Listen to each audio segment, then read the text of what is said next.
Fala galera, sejam todos muito bem-vindos a mais uma videoaula. Na videoaula de hoje a gente vai falar um pouquinho sobre raciocínio computacional. Então vamos lá para a aula. Então pessoal, eu estou aqui no site do NEPS Academy.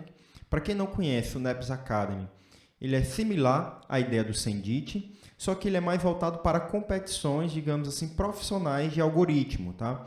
Então, por exemplo, quando a gente submete uma solução aqui para o NEPS Academy, ele não vai dar muita informação do problema que aconteceu, tá?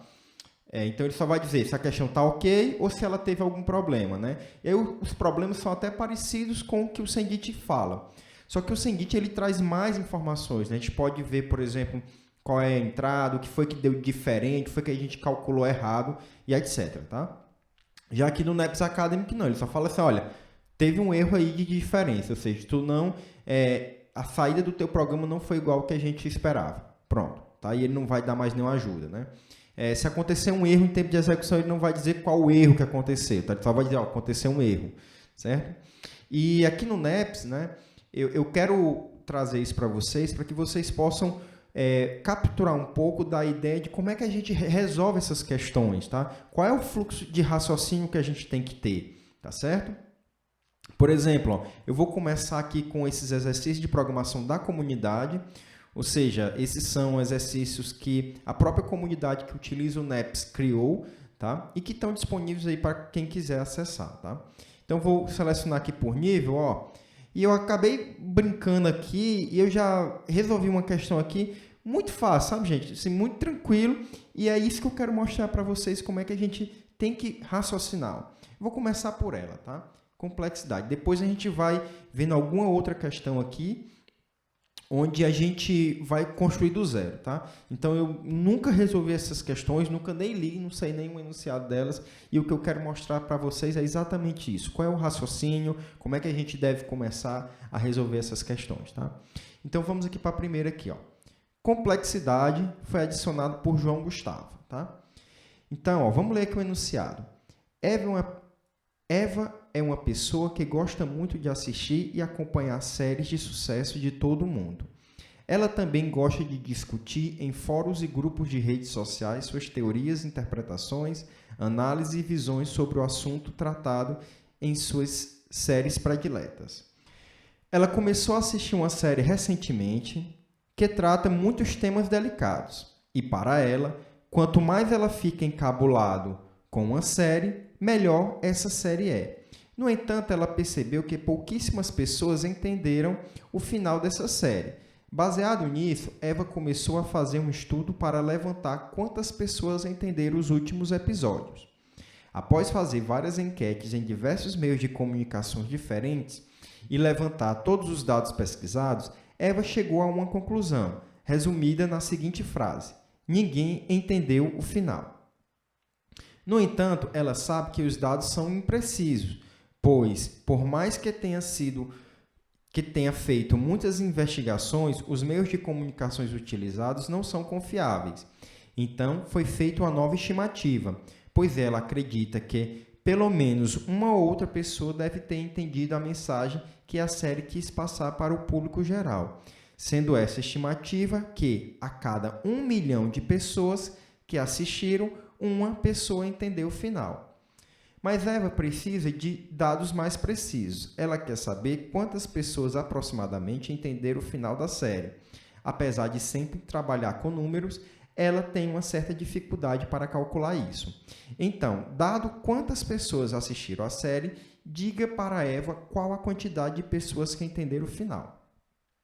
Então, o que é que consiste a entrada do nosso algoritmo aqui? Ó? A entrada consiste de um único número inteiro, n, sendo que n é maior ou igual a 1 e menor ou igual a 10 elevado a 5, que corresponde à quantidade de pessoas que assistiram a série.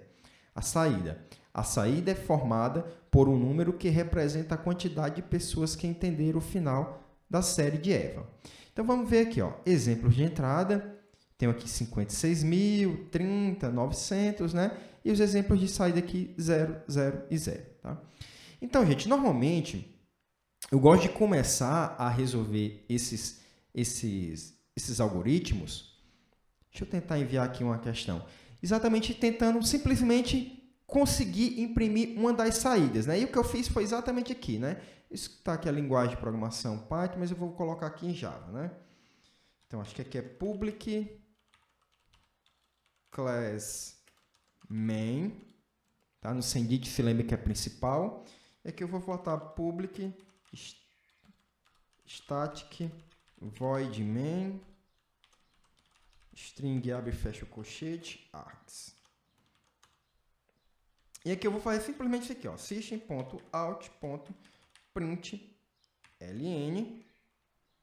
E o que eu vou imprimir aqui é simplesmente um 0. Certo? Por que eu vou imprimir simplesmente aqui um 0?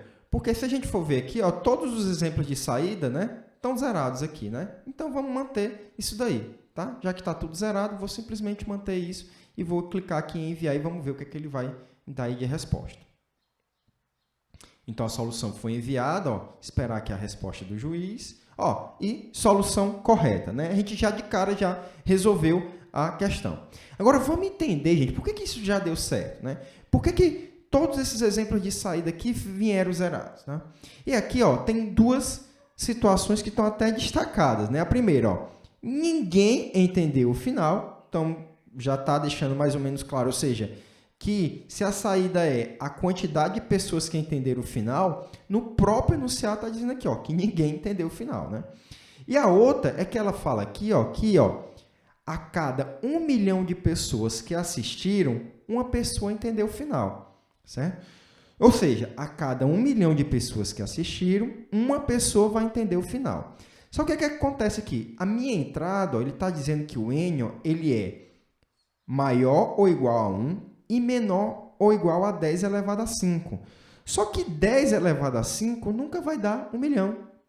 Né? Ou seja, o máximo que eu consigo aqui representar por 10 elevado a 5 seria, ó, vamos aqui abrir no bloco de notas. Opa. Então, o que seria, gente? 10 elevado a 5 é 1 mais 5 casas, né? 1, 2, 3, 4, 5. Ou seja, o maior n que eu vou ter lá é 100 mil. Ou seja, eu nunca vou chegar em 1 milhão.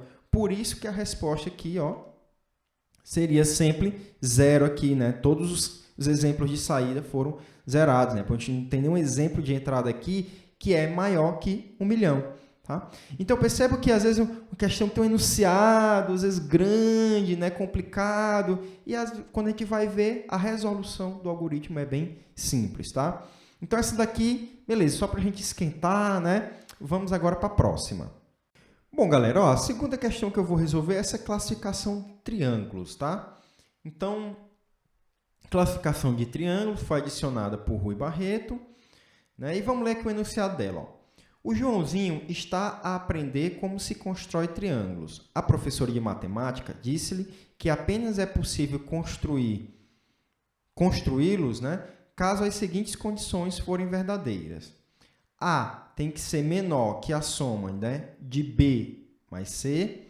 B tem que ser menor que a soma de A mais C. E C tem que ser menor que a soma de A mais B. Sendo que A, B e C, os 3 segmentos de reta de um triângulo, né? Ou seja, A, B e C são os 3 segmentos de reta do triângulo. O problema consiste em receber os 3 lados de um triângulo, A, B e C, e deve indicar se é possível construir um triângulo. Caso seja possível, deve classificar o triângulo quanto aos lados. Isósceles, quando 2 lados são iguais. Escaleno, quando 3 lados são diferentes. Equilátero, quando os 3 lados são iguais. Entrada. A entrada consiste em 3 linhas contendo os segmentos A, B e C. Saída. A saída consiste numa linha contendo o caractere N, caso não seja possível construir o triângulo, e deve conter 2 linhas, caso seja possível construir o triângulo. Na primeira linha, deve conter o caractere S. Na segunda linha, o tipo de triângulo 1, isósceles, 2, escaleno ou 3, equilátero. Restrições. Os inteiros fornecidos não terem um valor absoluto maior que 1000. Tá? Então, aqui, ó, essas restrições significam o quê? Que a gente sabe que esses 3 valores aqui, ó, A, B e C, eles nunca vão ter valor maior que 1000. tá? Então, com isso, a gente já sabe, por exemplo, que aqui são números inteiros, tá? E que eles podem, inclusive, serem armazenados numa variável int mesmo, né? Ele não tem falando aqui em nenhum lugar que é inteiro, né? Mas pelo que a gente pode ver aqui, ó, pelos exemplos de entrada, né? A gente pode trabalhar apenas com números inteiros, tá? Então, vamos começar aqui, gente. Eu vou abrir aqui o meu Visual Studio Code. A gente vê aqui, né, que a gente tem exemplos de entrada, ó. Quando os segmentos forem 2, 2, 2, né, então é sim possível construir esse triângulo e ele é do tipo 3, né, que seria equilátero, já que os três lados são iguais, né? Então, vamos começar primeiro fazendo o nosso programa para ele funcionar para esse caso aqui de entrada específico, tá? Então, vou criar aqui um novo arquivo, vou salvar ele, eu vou chamar ele aqui, gente, de chamar de main já para na hora da gente colar lá ficar mais fácil, tá? Então, main.java, então vou ter que ter aqui a classe principal, né? E vou implementar o método main. Beleza, né? Então, agora a gente vai começar aqui, ó. A gente sabe que a gente vai ter que ler da entrada, né? Então, ele está dizendo aqui que a entrada vai ter, inclusive, os 3 segmentos de reta, né? A, B e C. Então, em Java, para a gente poder fazer a leitura, a gente tem que criar aqui uma variável do tipo scanner, chamar ela de teclado e inicializar ela, né? Com scanner.system.in. E a gente sabe que uma vez que a gente utiliza o scanner, a gente tem que importar aqui do pacote java.util.scanner.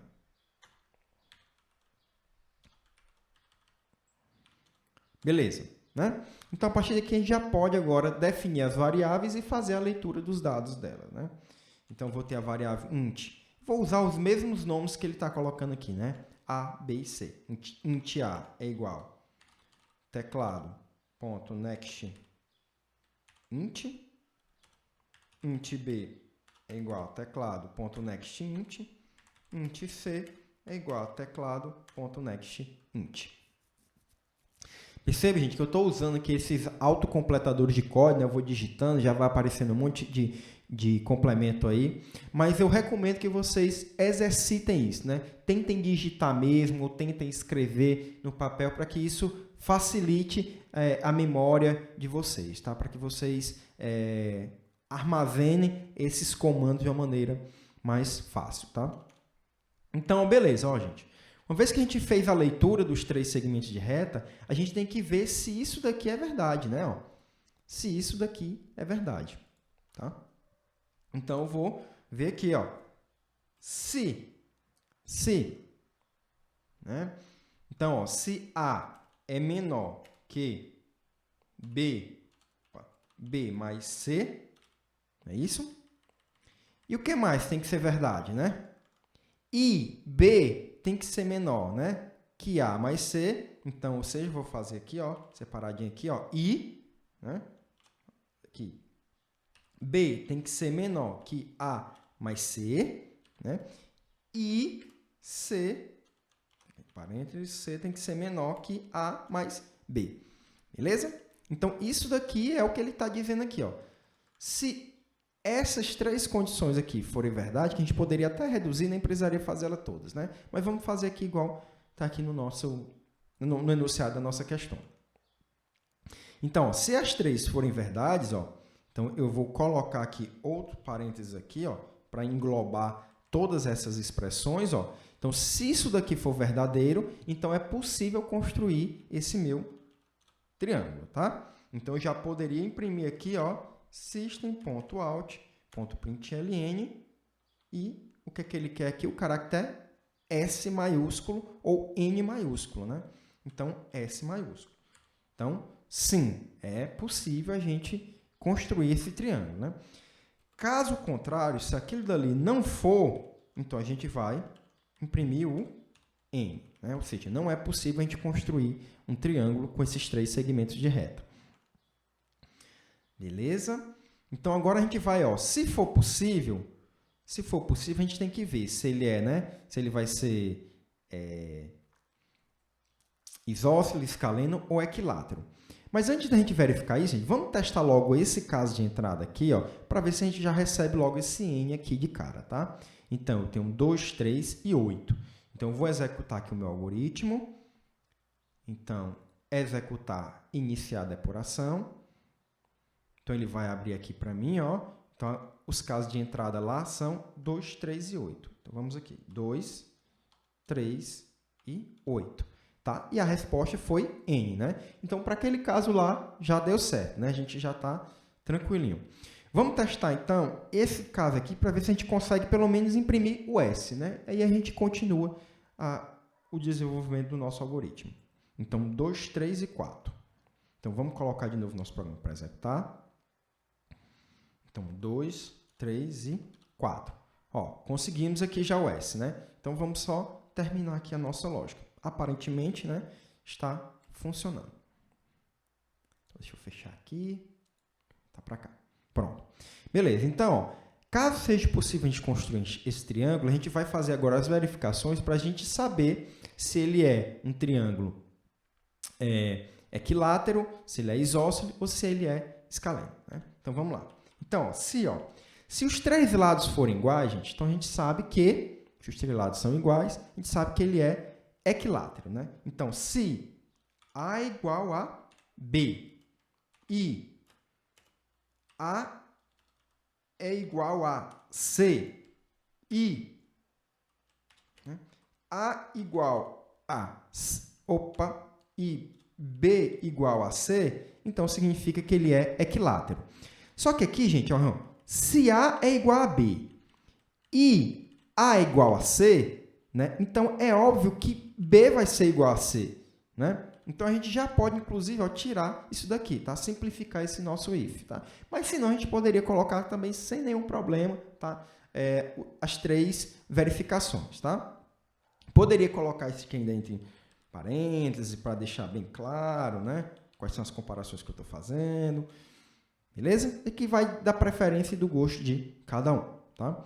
Então, se lembra, ó, que o que tá, eu vou primeiro fazer o que está em parênteses, né? Então, primeiro eu verifico se A é igual a B, depois, se A é igual a C, e se o resultado disso, dessas expressões, ó, eles são, eu vou aplicar aqui o operador AND, né? E se eles são, de fato, também verdadeiros, né? Porque o operador AND, ambas as expressões aqui têm que ser verdadeiras para que ele me retorne verdadeiro, né? Então, ó, se ele for um equilátero, o que é que eu tenho que imprimir aqui? Ó? Se ele for um equilátero, eu tenho que imprimir 3, né? Então, vamos lá. System.out.println 3. Pronto. Né? Caso contrário, né? Ou seja, ele não é equilátero, então ele pode ser isósceles ou ele pode ser escaleno, né? Então, quando é que ele é isósceles? Ele é isósceles quando possui dois lados iguais.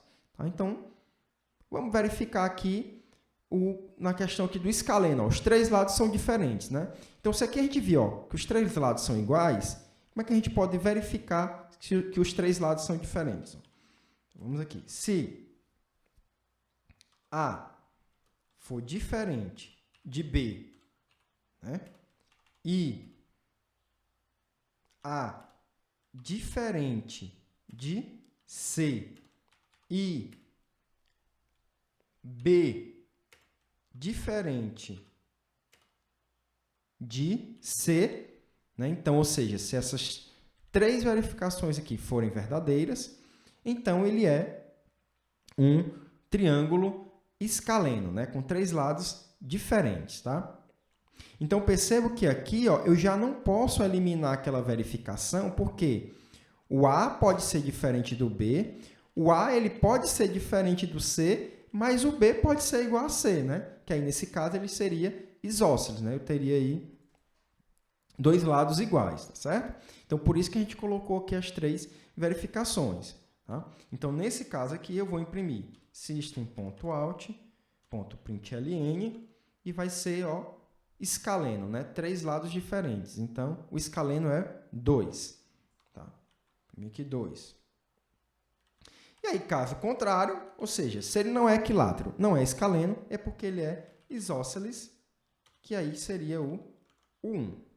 É isso? Ó, 1 isósceles, né? Então, vamos agora aqui botar o ponto e vírgula e vamos testar aqui esse nosso programa com as entradas fornecidas aqui na questão, tá? Então, vamos testar aqui, ó, 2, 2 e 2. Então, 2, 2 e 2. Então, ele imprimiu S e 3. Vamos ver lá qual seria aqui, ó, S e 3. Beleza, né? Nosso primeiro exemplo a gente já finalizou. Vamos ver agora o 2, 2 e 3. Então, vamos botar de novo o programa para rodar. 2, 2 e 3. 2, 2 e 3. Então, ó, a saída foi S e 1. Vamos ver lá na questão. S e 1. Beleza, né? Passamos também nesse aqui. Vamos agora colocar nosso programa para executar de novo. Vamos aqui, ó, 2, 3 e 4. Então, 2, 3 e 4. A saída foi S e 2. Vamos aqui, S e 2, né? Então, aparentemente, né, nas 3 situações que a gente testou aqui, nosso programa está dando certo, né? Está passando. Então, vamos enviar aqui o nosso código e vamos ver o que é que vai acontecer. Então, posso vir aqui, ó, selecionar todo o código com o atalho Ctrl A, vou fazer um Ctrl C para a gente copiar e vou colar aqui com Ctrl V. Então, está aqui. Aparentemente está tudo certinho. Vamos enviar aqui a solução, vamos ver o que é que vai acontecer. Então, a solução foi enviada, vamos aguardar aqui a resposta do juiz. Ó, solução correta, né? Então, a gente acertou já de primeira. Isso por quê? Porque a gente já fez os testes aqui anteriormente, né?